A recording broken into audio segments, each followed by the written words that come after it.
इस लेक्चर में हम लोग पाई नेटवर्क को समझेंगे कि क्या होता है और पाई नेटवर्क को कैसे जेड पैरामीटर के फॉर्म में रिप्रेजेंट कर सकते हैं। तो पाई नेटवर्क इसलिए इसे कहा जाता है क्योंकि इसका जो कंस्ट्रक्शन है वो पाई की तरह दिखता है, या हम लोग ये कह सकते हैं कि इसका जो शेप होता है वो पाई की तरह दिखता है। तो लेट से इसमें तीन जो है इंपिडेंसेस लगी हुई है। ओके, लेट से ये वाली जेड ए, जेड बी और जेड सी, और ये जो है दिखने में पाई जैसा लगता है, इसी वजह से इसे क्या कहा जाता है, पाई नेटवर्क।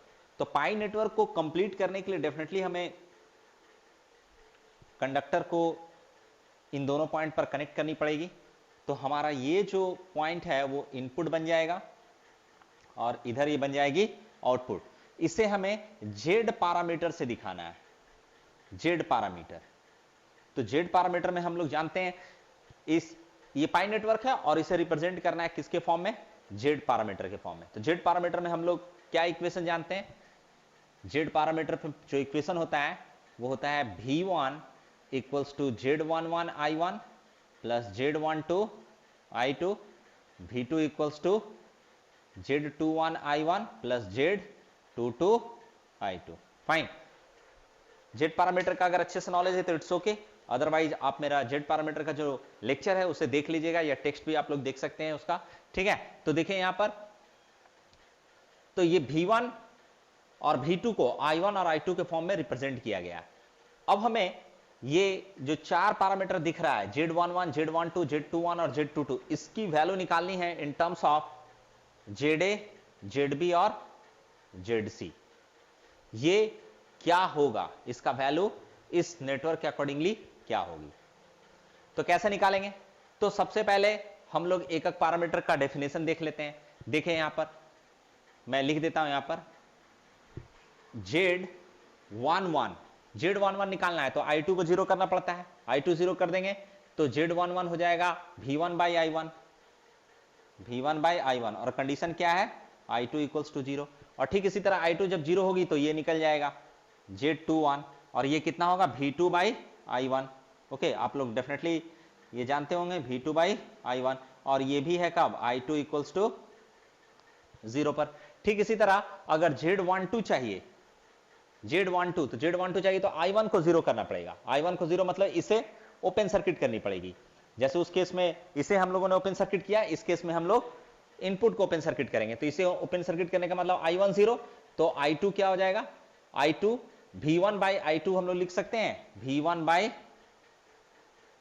I2 बराबर क्या होगा, Z12, और ये जो है I2 इक्वल्स टू क्या हो जाएगी, सॉरी I1 इक्वल्स टू क्या हो जाएगी, जीरो। ओके, ठीक इसी तरह ये निकल जाएगा Z22 इक्वल्स टू क्या हो जाएगी, V2 by I2, V2 by I2, और ये कब होगा, जब I1 इक्वल्स टू क्या है, जीरो, जब I1 इक्वल्स टू जीरो।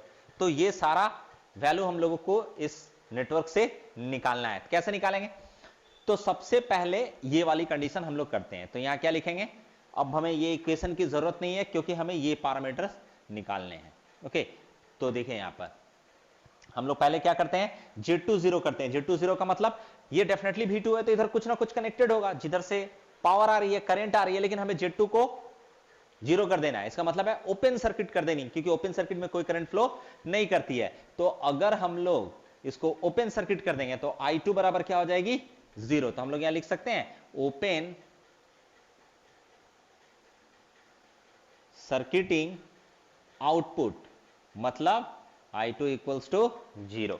तो अगर I2 जीरो हो गया तो ये सर्किट कैसा दिख रहा है, तो देखिए ये सर्किट कैसा दिख रहा है, ये तो अब यहां है नहीं, ये तो टर्मिनल ओपन हो गया, इधर से कोई मतलब नहीं है, जो है हमारा यही है, इस साइड से इधर। तो देखिए यहां पर V1 है, एक वोल्टेज है, इधर ये कनेक्टेड है क्योंकि इधर करंट एंटर कर रही है, तो लेट से इधर कोई वोल्टेज सोर्स लगा हुआ है, क्योंकि V1 वोल्टेज है, वोल्टेज सोर्स हो या फिर कोई भी लोड हो, कुछ भी हो, जिसकी वजह से इधर करंट आ रही है कितना, I1, और I1 करंट जो आ रही है, अगर वोल्टेज सोर्स है तो I1 आ रही है, या फिर इधर कोई नेटवर्क है तो उस नेटवर्क से I1 आ रही है। लेकिन इन्हीं केस में हम लोग कह सकते हैं कि इसके अक्रॉस का वोल्टेज डिफरेंस कितना है, V1 है। तो ये हम लोग एक एज्यूम्पशन ले सकते हैं। तो हमारा पास एक सर्किट हो गया जिसमें इधर जो है 3 लोड है, 1 2 3, जिसमें ये दोनों देखिए, ये दोनों किस में है, ये दोनों सीरीज में है और ये इसका पैरेलल में। अगर इक्विवेलेंट सर्किट बनाएंगे कैसे, तो देखिए ये यहां पर ऐसा दिखेगा, एक यहां पर है, एक यहां पर है, एक यहां पर है, ऐसे ये वाला ZA है, ये ZC है और ये ZB है। तो इसके अक्रॉस हमको इक्विवेलेंट इंपीडेंस निकालना है। तो हम लोग इसके इक्विवेलेंट इंपीडेंस निकालेंगे तो क्या लिख सकते हैं, Z इक्विवेलेंट इंपीडेंस निकाल रहे हैं, इक्विवेलेंट। तो क्या होगा इस केस में, तो ये वाली सर्किट बनानी है। ओके, तो देखिए ये दोनों सीरीज ZA प्लस ZC और ये दोनों इसके क्या होगा, पैरेलल होगा ZB का। यही इक्वेशन आएगी ना, ठीक है। अब इसको हम लोग सॉल्व कर सकते हैं। तो दो, ये तो जो भी वैल्यू है और ये तो पैरेलल में क्या होता है, पैरेलल में होता है ZA प्लस ZC, ये वाली जो भी वैल्यू है इनटू ये वाली वैल्यू ZB और इसका सम प्लस इसका, दोनों का सम ZC प्लस ZB। देखिए ये वैल्यू हम लोगों का निकल गया। इसका इक्विवेलेंट जो है इंपीडेंस जो था, हम लोग कह सकते हैं इक्विवेलेंट इंपीडेंस हमारा निकल गया। तो हम लोग यहां लिख सकते हैं, इसको अगर सॉल्व कर लें तो ये हो जाएगा ZA into ZB plus ZB into ZC dividing by ZA plus ZB plus ZC। ठीक है, तो देखिए यहां पर हम लोग लिख सकते हैं इस सर्किट में अब पूरा इक्विवेलेंट रेजिस्टेंस निकल गया। तो हम लोग कह सकते हैं कि एक ही रेजिस्टेंस है और यहां पर ये वोल्टेज सोर्स है, ये वाली करंट कितना है I1 है और ये क्या है V1 है और ये क्या है Z है। तो ये टोटल जो हम लोग लिखेंगे, ये जो हम लोग Z इक्विवेलेंट निकालने इसको मान सकते हैं, फाइन। तो यहां पर हमें दिखाना है V1 बाई I1, तो पहले ऐसे कर लेते हैं। I1 बराबर क्या हो जाएगा, I1 इक्वल हो जाएगी V1 और डिवाइडिंग बाई इक्विवेलेंट रेजिस्टेंस या इंपीडेंस। ओके, तो यहां देखिए हमें निकालना है V1 बाई I1, तो इसको इधर कर देते हैं, इसको इधर कर देते हैं, इंप्लाइज तो क्या हो जाएगा V1 बाई I1। देखिए ये वाला इधर चला गया और ये इधर, तो क्या हो गया, सीधा हो गया Z इक्विवेलेंट। और ये हम लोगों ने कब निकाला है, तब निकाला है जब I2 बराबर क्या है 0। तो V1 ये इधर आ गया, इधर आ गया, V1 by I1 equal to what, Z equivalent. और ये जो Z इक्विवेलेंट है ये किसके बराबर होगा, ये कंडीशन कहां सेटिस्फाई हो रहा है इस जगह, V1 by I1 I2 equal to 0, तो ये हो गया Z11। तो हम लोग कह सकते हैं कि Z11 equal to how much, ये वाली वैल्यू, क्योंकि Z इक्विवेलेंट यही है। तो हम लोग यहां लिख देते हैं ZA into ZB plus ZB into ZC और डिवाइडिंग बाय तीनों का सम ZA plus ZB plus ZC। देखिए पहला वैल्यू निकल गया, फाइन। अब हमें V2 बाई I1 निकालना है। तो इसके अक्रॉस करंट 0 है लेकिन वोल्टेज है, क्योंकि इसके अक्रॉस कुछ ना कुछ करंट फ्लो कर रही है। तो क्या होगा, अब इसके अक्रॉस का जो हमें करंट निकालना है वो क्या होगा, तो देखिए बहुत ही सिंपल है। ये वाली जो करंट जा रही है दो भाग में डिस्ट्रीब्यूट हो जा रही है, लेट से I1 डैश और इधर जा रही है I1 डबल डैश, यही I1 डबल डैश इसमें फ्लो करेगी। तो V2 बराबर क्या हो जाएगा, V2 बराबर ये करंट जब यहां आ रही है तो ये जो वोल्टेज है ये इसके बराबर होगा और इसमें कितना करंट आएगा, यही वाली I1 डबल डैश, क्योंकि I2 तो 0 है, उधर से कोई करंट आ ही नहीं रहा। तो V2 बराबर क्या हो जाएगा, I1 डबल डैश। तो हम लोग यहां लिख सकते हैं V2 equals to what, ZC into I1 double dash, right, लिख सकते हैं इतना। अब हमारा टारगेट है I1 डबल डैश निकालना। तो I1 डबल डैश बहुत ही इजी वे में निकल सकता है करंट डिवाइडिंग रूल लगाकर। देखिए I1 इधर एंटर किया, दो भाग में डिवाइड हो रहा है, एक I1 डबल डैश और एक I1 डैश। ये इधर से मूव करके इधर आएगा, ये इधर से आएगा, दोनों सम होकर फिर कितना I1, फाइन। तो हमें I1 डैश, तो क्या होगा, इस ब्रांच का current equals to what, total entering current into इस ब्रांच का रेजिस्टेंस और डिवाइडिंग बाय इस ब्रांच का रेजिस्टेंस प्लस ये, तो उस ब्रांच का है ZA प्लस ZC और इस ब्रांच का हो गया ZB, फाइन। तो हमें निकालना है I1 डबल डैश का वैल्यू जो हम लोगों ने निकाल लिया, अब इसमें हम लोग पुट कर देंगे। ओके, तो देयरफॉर हम लोग V2 बराबर क्या लिख सकते हैं, V2 बराबर ZC into I1 double dash बराबर इतना, तो ये क्या होगा I1 into ZB dividing by ZA plus ZC plus ZB, fine.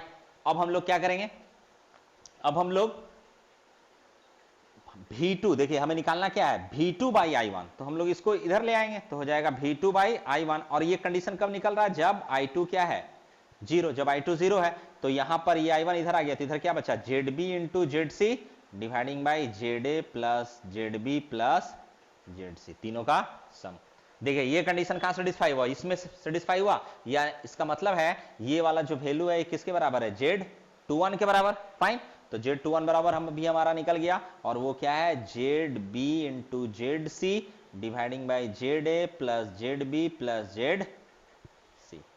Fine, अब हम लोगों को ये दोनों निकालना है I1 को शॉर्ट सर्किट करके। देखिए ये जो सर्किट है इस तरफ से देखने से बिल्कुल वैसा ही लगेगा, सिर्फ C के जगह B का यूज होगा। इस इक्वेशन में जहां जहां C है उसको B कर दिया जाएगा, और इस इक्वेशन में भी जहां जहां C है उसको B, और B वाले को C, इसमें भी B वाले को C, ऑटोमेटिक उधर से निकल जाएगी। लेकिन फिर भी मैं निकाल के दिखाता हूं। ओके, तो ये तो वैल्यू निकल गया। अब हमें ओपन सर्किटिंग करनी है, लेकिन किसे, हमें करना है इनपुट को। इनपुट मतलब I1 इक्वल्स टू 0। फाइन, तो I1 इक्वल्स टू 0, इसका मतलब है ये इधर कनेक्टेड है कहीं, ये इधर कनेक्टेड है, जहां भी कनेक्टेड है इसके अक्रॉस का जो वोल्टेज है कितना है, V2, और ये अब ओपन हो गया। ओपन हो गया मतलब इसको 0 बना देना है। फाइन, अब हमें इस तरफ से सर्किट को देखनी है, इस तरफ से। ओके, इस तरफ से। तो इधर देखिए ये दोनों अब सीरीज, और ये चीज इसके साथ क्या हो जाएगा, पैरेलल। तो हम लोग इस केस में जेड इक्विवेलेंट क्या लिख सकते हैं, ये दोनों सीरीज ZA प्लस ZB, और पैरेलल क्या, देखिए ये दोनों एक ही सर्किट है, इससे तो इधर कोई मतलब नहीं है क्योंकि ओपन हो गया। ओके, तो ये दोनों सिर्फ कनेक्ट हुआ, और ये दोनों सीरीज, और ये इसके साथ किस में आ जाएगा, पैरेलल में आ जाएगा। तो हम लोग यहां लिख सकते हैं ये दोनों सीरीज, और यहां सिर्फ बचा क्या, ZC। तो इसका इक्विवेलेंट क्या होगा, ZA plus ZB into ZC। जब दो रेजिस्टेंस ये दोनों पैरेलल में है तो क्या होगा, इन दोनों का गुना डिवाइडिंग बाय दोनों का सम। तो ZA plus ZB plus ZC। तो मैं इसे इक्वल करके लिख देता हूं, ZA into ZC plus ZB into ZC, और dividing by what, ZA plus ZB plus ZC। Z equivalent निकल गया, Z इक्विवेलेंट निकल गया। अब हमें इस सर्किट में जो I2 करंट है, ये जो I2 करंट फ्लो कर रही है, ये I2 करंट, अब हमारा सर्किट ये निकाल लिए, तो ये तो हमारा एक ऐसा इंपेडेंस बन गया, और इधर आ गया क्या, ये वाली है V2 और ये है I2, ये जो हम लोगों ने निकाला Z इक्विवेलेंट। तो ओम्स लॉ लगा देते हैं यहां, तो V2 बराबर क्या हो जाएगा, V2 बराबर हो जाएगी Z इक्विवेलेंट इंटू I2।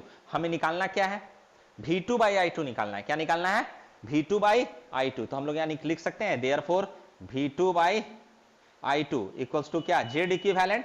और ये जो V2 बाई I2 निकला है, ये किस कंडीशन में निकला, जब I1 इक्वल्स टू 0।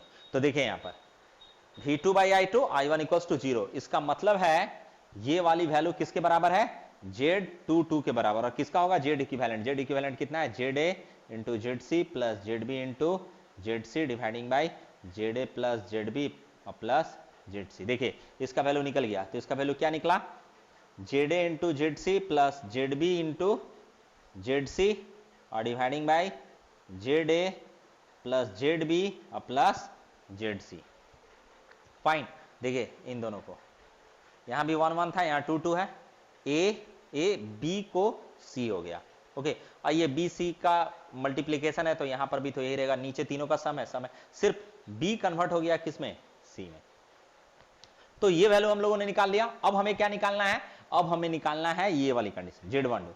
तो इसमें V1 बाई I2 चाहिए। I2 का मतलब है, और V1 का मतलब ये वाली वोल्टेज, ये डेफिनेटली ओपन है लेकिन इसके अक्रॉस का वोल्टेज है। तो अब ये जो करंट आ रही है, लेट से I2 जो है इधर चला गया है I1 डबल डैश, लेट से I2 डबल डैश, और इधर आ गई है I1 dash, sorry I2 dash मान लेते हैं, राइट। I2 डिस्ट्रीब्यूट हो गए कितने भाग में, I2 डबल डैश और I2 डैश। तो ये वाली करंट चाहिए, क्योंकि ये करंट अगर मिल जाएगा हमें, तो हम लोग निकाल सकते हैं, किसका वैल्यू निकाल सकते हैं, हम लोग निकाल सकते हैं V1 का वैल्यू। क्यों, क्योंकि V1 इक्वल्स टू क्या होगा, ये वोल्टेज बराबर होगा ये करंट इनटू दिस वोल्टेज, मतलब ZB into I2 double dash.